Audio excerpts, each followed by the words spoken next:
이 한국주택금융공사 이렇게 돼 있죠.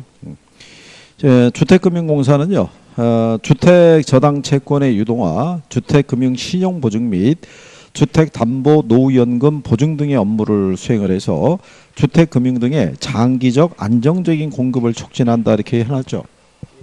예, 이게 주택금융공사가 설립이 되면서요, 우리나라에도 이제 장기 주택자금 대출이라는 게 열리게 됐고요. 그 다음에 주택연금에 따른 지급보증을 해줌으로써 노인복지 시스템 제도 중에 하나로서 나이 드신 분들이 보유하고 있는 주택을 담보로 사망할 때까지 연금 형식으로 생활비를 지원받을 수 있도록 이게 장기적으로 자금 운영이 가능하게끔 해주기 위해서 설립한 게 주택금융공사라고 보시면 돼요. 그래서 이 주택금융공사가 취급하고 있는 상품 중에서는요, 그 밑으로 가면은 보금자리론이라고 돼 있죠. 예, 보금자리론은 신청할 수 있는 사람이 대출 신청인 현재 민법상 성년인 사람 있죠. 예, 재외동포도 되고 다 돼요. 예. 그리고 뒤에 가시게 되면 대상주택 있죠. 등기부상 주택인데 단 6억 원 초과하는 주택은 제외예요. 그러니까 6억 원 이하 주택을 구입할 때만 보금자리론 대출 신청을 할 수 있고요. 대출 한도는요, 최대 3억 원까지. 그죠? 근데 자녀가 3명 이상일 때는요, 4억 원까지는 융자가 가능하도록 그렇게 돼 있다고 보시면 되겠고요. 그 다음에 그 밑에 나와 있는 게 주택담보 노후연금 보증이라고 돼 있죠. 주택연금이라고 들어보셨나요? 네. 그러니까 가령 예를 들어서 주택연금을 신청하는 사람이 있죠. 신청하는 사람은 주택금융공사를 방문을 해서 또는 인터넷으로 신청해도 돼요. 이게 대출 상담을 하게 되면요, 주택금융공사가 이 사람은 대출 받을 수 있겠다 싶으면은 이 사람이 거래하는 은행에다가 뭐를 발급해 주냐면 이걸 발급해 줘요. 보증서를. 그러면 여기서 이쪽으로 대출을 해 주는 거죠. 저당권 설정하고. 그러다가 나중에 요걸 빌려 쓴 사람이 사망해서 청산이 들어갈 거 아니겠어요? 청산 들어갈 때 만약에 모자란 금액이 있으면 여기서 대납해 주는 거죠. 그러니까 이런 구조로 얘네는 주택연금 지급에 따른 보증 업무를 수행하고 있다, 이렇게 생각하시면 되죠. 자, 그럴 때 그 주택담보 노후연금 보증이 있죠. 예, 그 신청할 수 있는 사람은 소유자 또는 배우자 있죠. 예, 두 사람 중에 한 사람만 60세 이상이면 돼요. 그래서 이제 그 경우가 가능하고요. 그 다음에 373페이지 보면요, 대상주택 요건은 시가가 9억 원 이하예요. 9억 원 이하. 그래서 그런 내용을 보시면 되겠고요. 그 다음에 거기 보시면은 373페이지에 양가로 5번에 보면 보증기한이라고 돼 있죠. 근데 거기 보면은 종신 방식의 경우는 소유자 및 배우자 사망 시까지라고 돼 있잖아요. 그럼 애초에 요거 신청한 사람이 있죠. 예. 요거 신청한 사람이 소유자인데 이 사람이 만약에 사망했어요. 그러면 배우자 있죠. 예, 배우자도 계속해서 연금을 지급받을 수 있는데 그렇게 받으려고 그러면 현재 여기서 채무자잖아요. 이 사람이. 그거를 이 사람이 승계해야 돼요. 예, 상속받는가 이런 형식을 빌려서 그렇게 하면은 계속 연금이 지급될 수 있어요. 근데 그 기한이 한 6개월 돼요. 6개월 이내에 그 절차를 밟지 않으면은 해지된다라고 생각하시면 되죠. 그래서 거기 보시면 주택연금 계약 해지 사유에 보게 되면 디귿에 이렇게 돼 있죠. 본인이 사망 후에 배우자가 6개월 이내에 소유권 이전 등기 및 채무 인수를 하지 않을 때는 소멸되는 거예요. 연금 지급이 안 된다, 이렇게 보시면 되겠고요. 지급 방식은 이제 그렇게 돼 있는데요. 그 밑에 가면은 3번에 대출 상환 방식이라고 돼 있죠. 거기 보면은 주택담보대출 상환용으로 인출한도, 대출한도의 50% 초과, 70% 이내 범위 내에서 뭐 이렇게 나와 있잖아요. 예, 요게 한 90% 정도로 확대됐어요. 그게 이제 무슨 얘기냐면 뭐 이런 얘기잖아요. 주택이 있는데 3억짜리예요. 3억짜리면은 여기에 전세라든가 아니면은 기존 대출이 있을 때는 주택연금 신청이 안 돼요. 근데 주택연금을 받으려고 그러면 자기가 받아야 될 금액에서 50%의 범위 내에서는 일시불로 받아서 이걸 처리할 수 있어요. 근데 문제는 전세가 1억 8천 들어가 있어요. 그러면 3억에 50%면 1억 5천이잖아요. 그럼 이게 해소가 안 되잖아요. 네, 그러니까는 이걸 한 90% 수준으로 확대해 준 거예요. 그러면 90% 수준까지 하면 한 2억 7천 받으니까 이거 해소가 될 거 아니겠어요? 그러면 받는 연금액이 나머지 가지고 이제 차등 지급하는데 연금액은 적어지더라도 원리금 상환에 따른 부담이나 이런 건 줄어들죠. 예, 그래서 그 규모는 확대시켜 줬는데 나중에 이제 별도로 또 자료로 정리해 드릴 테니까. 그 다음에 이제 374페이지 가시면은 거기 양가로 7번에 월 지급금 지급 유형이라고 돼 있죠. 예, 요즘은 그 정액 종신 방식의 경우 있죠. 그래서 정액형이라는 것도 있죠. 예, 그 다음에 전후 후박형이라는 것도 있죠. 예, 앞에는 많이 받고 뒤로 갈수록 적게 받는 방식인데 거기 정률형, 증가형, 감소형이 있죠. 예, 요거는 지금은 없어졌어요. 거기도 명시가 돼 있죠. 2016년 2월부터는 신규 가입이 중단돼 있다고. 그러니까 그거는 뭐 참고하셔도 돼요. 그리고 얘네는 금리는 변동금리 방식이고요. 그 다음에 양가로 9번에 가면 보증료 있죠. 예, 모기지로는 조기상환 수수료가 있는 반면에 주택연금은 조기상환 수수료가 없어요. 대신에 초기에 납부한 보증료는 돌려받지는 못해요. 예, 그래서 이제 그런 경우 정도 보시면 되겠고요. 그 다음 맨 마지막에 양가로 11번에 가면 대출금 상환이라고 돼 있죠. 예, 이것도 부족한 거 있으면은 주택금융공사가 메꿔주고요. 남는 거 있으면 상속인에게 주는 구조라고 보시면 돼요. 무슨 말인지 아시겠나요? 그래서 그런 식으로 인용하니까 예, 참고하시면 되겠고요. 자, 그 다음에 이제 뒤로 넘어가시면 부동산 개발 및 관리론이라고 되어 있는데요. 제일 먼저 우리 교재에서는 이게 원래 이제 논리는 부동산 개발 및 관리론이에요. 근데 제일 먼저 나오는 게 부동산 이용인데 부동산 이용은 출제 빈도가 거의 없어요. 부동산 이용에 대해서. 거기 보면 385쪽에 부동산 이용이라고 해놨죠. 예. 그런데 이게 이제 부동산 이용을 얘기할 때요. 부동산이라는 건 토지도 있고 건물도 있잖아요. 근데 주로 토지 이용 활동을 얘기하는 거예요. 토지 이용을. 근데 이 토지 이용에 있을 때 행위 기준으로 제공하는 게 무슨 이용을 해야 된다고 얘기하는 거예요. 무슨 이용 하라고요? 최유 이용. 오래간만에 듣죠? 단어. 최유 이용. 그죠? 네. 그럴 때 이 토지 이용의 집약도라고 돼 있어요.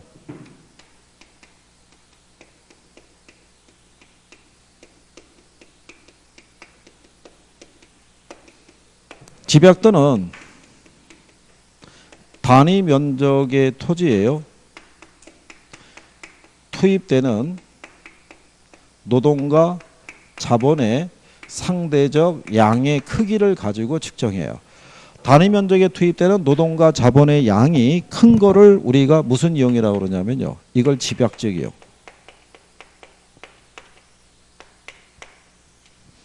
이게 작은 거를 무슨 이용?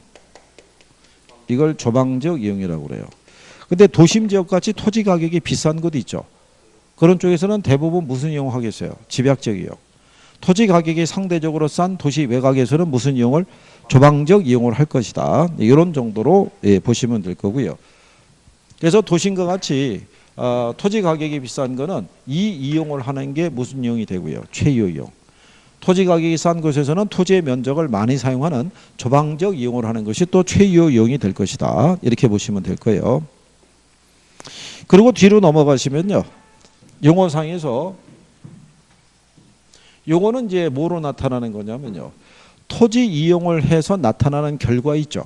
하나의 현상이라고 보시면 돼요. 거기 보면 직주분리하고 직주접근이라고 돼 있죠. 그러면 직주분리라는 건 뭐 얘기하겠어요?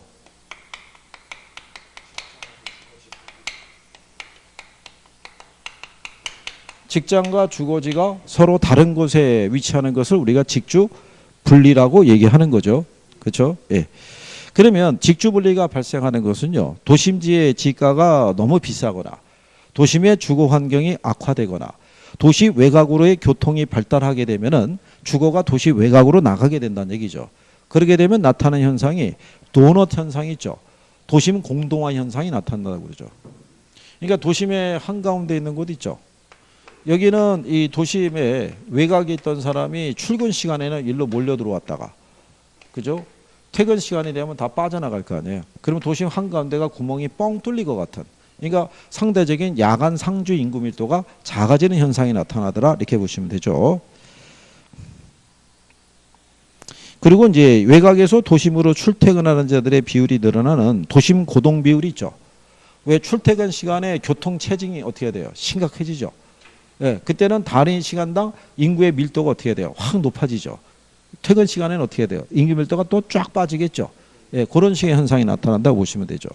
그럼 반대로 나타나는 게 직주 접근인데요. 직주 접근은 거꾸로 직장과 주거지를 가깝게 두려는 현상이라고 돼 있죠. 그 얘기는 뭐냐면 외곽으로 나가잖아요. 외곽으로 나가게 되면 무슨 비용이 싸져요? 예, 주거 비용이 싸지는데 외곽에 나가 있음으로써 추가적으로 발생하는 교통 비용이 있죠. 이 증가분이 얘보다 커지면 다시 도심으로 들어와요. 이게 유가가 한 리터당 한 2,000원 넘어갈 때 있죠. 예, 그럴 때는 이 외곽에 있는 사람들은 이 교통비의 부담이 너무 커져요. 길이가 너무 비싸지게 되면. 그러면 서울 근교에 예를 들어서 그 지하철선이 있는 쪽이 있죠. 이 경계. 이쪽으로 전세 수요가 막 늘어나요. 뭐를 줄이기 위해서? 교통비용을 줄이기 위해서. 그럴 때 나타날 수 있는 현상이라고 보시면 되겠고요. 그렇게 되면 직주 접근이 발생하게 되면요. 도심 지역의 건물의 고층화 현상을 초래하기도 하고요. 거기 보면은 도시 회춘화 현상이라고 돼 있죠. 도시 회춘화라는 것을요. 요즘은 도시 재생이라고 그래요. 번역을. 이게 원문은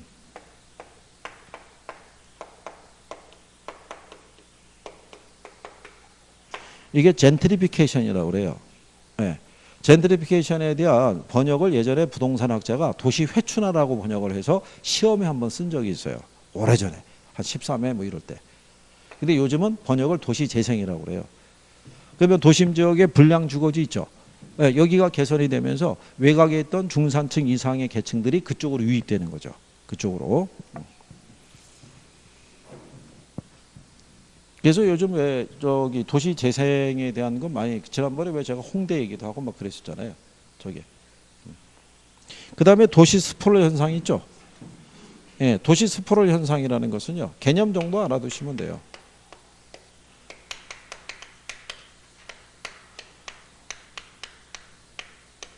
이게 스포럴이라는 건요. 여기 만약에 서울이 이렇게 있으면요. 서울 외곽에 뭐 의정부, 그 다음에 뭐 일산, 인천, 안산, 수원, 성남, 구리 뭐 이렇게 있죠. 이렇게 뻗어나가는 게 도시 스프롤이에요. 이렇게. 왜 그러냐면 이 외곽에 있는 도시 중에서 도시 계획에 의해서 만들어진 지역이 많지가 않아요. 일단은 뭐부터 지었다는 얘기예요. 집부터 지었다는 얘기죠. 그러니까 원래 그 부지는 뭐 산업용으로 산업단지가 조성이 될 부지인데 일단 뭐가 다 들어서 버린 거예요. 집이 다 들어서거나 뭐 이런 상태가 되는 거예요. 그러니까 일반적인 최유효 이용하고는 괴리된 뭐 그런 거란 얘기죠. 그래서 도시의 성장, 개발 현상이 불규칙적이고 무계획적이며 무질서하게 확산되거나 개발되는 것을 우리가 도시 스포럴 현상이라고 얘기를 하는 거죠. 그래서 스프롤이 발생하면요. 고밀도 연쇄 개발이 될 수도 있고요. 저밀도 연쇄 개발 형태로 나타날 수도 있고요. 뒤에 388페이지 가면 맨 상단에 비지적 현상이라고 돼 있죠. 그게 뭐냐면 개구리 띠뛰기 현상이라는 거예요. 개구리가 점프하죠. 점프하면 걔가 왼쪽으로 착지할지 오른쪽으로 착지할지 모르잖아요. 그러니까는 무분별하게 이것저것 그냥 파헤치면서 갔다 이런 얘기죠. 그리고 이 스포럴 현상의 특징은요. 주거지역뿐만 아니라 상업지역과 공업지역에서도 발생하는데요. 주로 도심부보다는 외곽에서 발생해요. 이게 여러분 시험에 한번 나온 적이 있어요. 도심지에서 주로 발생한다고. 외곽에서 주로 발생한다. 그 다음에 그 밑에 있는 침입과 개성이 있죠. 요거는 여러분들이 여과에서 배우신 거예요. 여과에서. 침입과 개성 혹시 기억하시나요? 네. 그건 이제 얘기하는 거니까요. 그리고 거기 옆 페이지에는 한계지의 지가 법칙이라고 있는데 한계지라는 것은요. 택지용의 최원방권이에요. 그럼 택지라는 것은 주거나 상업이나 공업적인 용도로 쓰는 거 말이죠. 그러니까 만약에 이 도시에서도 외곽으로 나가다 보면 더 이상 집도 안 보이고 그렇죠? 상가도 안 보이고 공장도 안 보이는 지점이 있죠. 거기가 한계지라고 보시면 되는데 한계지라는 것은요. 대부분 확대된다고 보시면 돼요. 도시는 계속 팽창하게 돼 있으니까. 그렇죠? 그래서 주로 대중교통 수단을 주축으로 해서 한계지는 계속 연결될 수도 있고요. 반대로 물론 줄어들 수도 있어요. 근데 일반적인 확대 현상 뭐 이렇게 나간다고 보시면 되죠. 그러니까 요즘은 침입과 계승, 한계지, 직주분리, 직주적구 이런 거 잘 안 나와요. 아주 오래전에 용어로 썼던 거예요. 그 다음에 뒤로 넘어가시면 391페이지에 부동산 개발이라고 돼 있어요. 그래서 여기는 그 내용이 별게 없고요. 개발에 대한 부분이 이제 여러분 이제 시험상에서 한 두 문제, 적게 나오면 두 문제, 많게 나올 때는 한 네 문제까지도 나올 때가 있어요. 여기가. 그래서 이제 그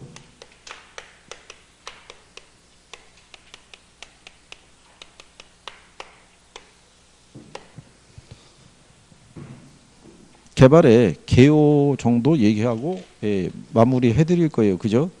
그냥 또 원래 여러분들이 싫어하는 게 새로운 단원이 들어갔을 때, 그죠? 거기서 끝내주지 않고 계속 진도를 이어가면은 표정이 갑자기 우울한 표정을 지으면서 페이지가 갑자기 이러고 넘어가더라고요. 조용히 넘어가는 게 아니라 이걸 지금 해야 돼? 뭐 이러면서 하는 거죠. 그런 이제 그러면서. 간단하게 거기 개발에 의한 개념이라고 돼 있죠. 인간에게 생활, 쇼핑, 레저 공간 등을 제공할 목적으로 토지를 개량하는 활동이라고 해놨죠. 그러니까 뭐를 만들어내는 거예요? 공간을 만들어내는 거예요. 우리가 지난번에 얘기했지만 인간은 끊임없이 경제활동이라는 걸 해야 된다고 그랬죠. 그러면 이 경제활동이라는 거는 생산 또는 소비활동을 얘기를 해요. 그러면 생산하기 위해서 또는 소비하기 위해서는 뭐가 필요하냐면 공간이 필요하죠. 그죠? 이 공간을 만들어내는 걸 개발이다라고 얘기를 해요. 그죠? 그러면 우리가 건축 행위를 하려고 그러면 대지 조성공사를 해야겠죠. 그래서 조성에 의한 개량도 개발이라고 보고요. 거기다가 건축물을 집어넣는 것까지도 넓은 의미의 개발로 표현을 해요. 근데 거기 가면 양가로 3번에 부동산 개발업의 관리 및 육성에 관한 법률상 부동산 개발이라고 돼 있죠. 이거는 법령상의 용어예요. 부동산 개발이란 이렇게 쭉 남아 있죠. 그런데 시공을 담당하는 행위는 어떻게 돼요? 제외하는 거예요. 그는 건설업의 업무인 거예요. 개발업이 아니라. 그래서 그게 시험에도 한번 나온 적이 있어요. 그게. 그래서 이게 용어라는 것은요. 법령의 기초에서도 인용을 해주기도 해요. 법령 기초에서. 그렇게 여러분들이 정리하시면 되겠고요. 그리고 그 밑에 있는 참고란에 현장 자원과 상품 자원이라고 돼 있죠. 그거는 그냥 이렇게 생각하시면 돼요. 우리에게 주어진 토지 자원의 크기가 100이라고 그러면요. 실상은 우리가 이것저것 쓰는 토지를 다 제외하고요. 우리가 상품화해서 쓸 수 있는 자원이 있죠. 그걸 우리가 상품 자원이라고 그러죠. 얘는 이미 시장에서 가공 과정을 거쳐서 시장에서 거래되고 있는 택지 있죠. 뭐 이런 애 얘기하는 거고, 현장 자원으로서의 토지는 자연 상태로 그대로 존재하고 있는 거를 우리가 무슨 자원? 현장 자원으로서 토지라고 얘기를 해요. 그러면 우리가 실상 시장에서 활용할 수 있는 자원은요, 전체 토지 기준에 했을 때 상당히 적다고요. 그죠? 그랬을 때 얘가 자연 상태로 있다고 해서 이거를 이 가치를 무시해서는 안 된다는 얘기죠. 우리가 이번에 뭐 개발 같은 거 하게 되면 왜 그린벨트 왜 풀어주고 막 그러잖아요. 근데 원래 도시계획을 세우면은 오픈 스페이스라고 그래서 녹지 공간부터 먼저 확보를 해야 돼요. 그러니까 얘네가 있음으로써 우리에게 필요한 산소를 갖다가 공급해주고 각종 재해를 막아줄 수 있는 그런 방어막적인 역할을 하기 때문에, 그래서 현장 자원의 토지가 있고 여기서 상품 자원 토지가 있을 때 얘는 생산 과정을 거치지 않고 무슨 상태로? 자연 상태로 존재하는 거예요. 얘는 생산 과정을 거쳐서 시장에서 거래되고 있는 토지라고 생각하시면 돼요. 아주 오래전에 요거 제목만 바꿔서 출제했던 한번 선례가 있어요. 그래서 하나 들어온 거니까 참고하시면 될 거고요. 그 다음에 이제 뒤로 넘어가면 부동산 개발의 분류 뭐 이렇게 나와 있어요. 그래요. 여기서부터 다음 시간에 하시죠. 여기 돌아가면은 또 시간 지나갈 테니까. 다음 시간에 오시면 개발, 관리, 마케팅 다 끝나고요. 간평의 앞에 부분까지 가실 거예요. 그리고 그 다음번에는 이제 주에 합반해서 나머지 뒤에 것까지 마무리하고 진도 끝이고요. 여기 3월 4일이 이제 개강이죠. 3월 달. 그러니까 3월 4일서부터니까 저희는 뭐 한 5일 지나니까 한 3월 한 9일쯤에 그때부터 이제 첫 진도 들어가겠죠. 그래서 그렇게 보시면 되겠고. 중요한 거는 복습을 계속 해줘야 된다는 얘기죠. 용어 안 보면 잊어먹으시니까. 그렇죠? 예, 그거 잘해. 오늘 하신 게 문제로 따지면은 여러 개 한 거예요. 그게. 그러니까 그거 잘 정리하셔야 돼요. 자, 한 주 잘 보내시고 다음 주에 뵙도록 하겠습니다. 고생하셨습니다. 수고하셨습니다.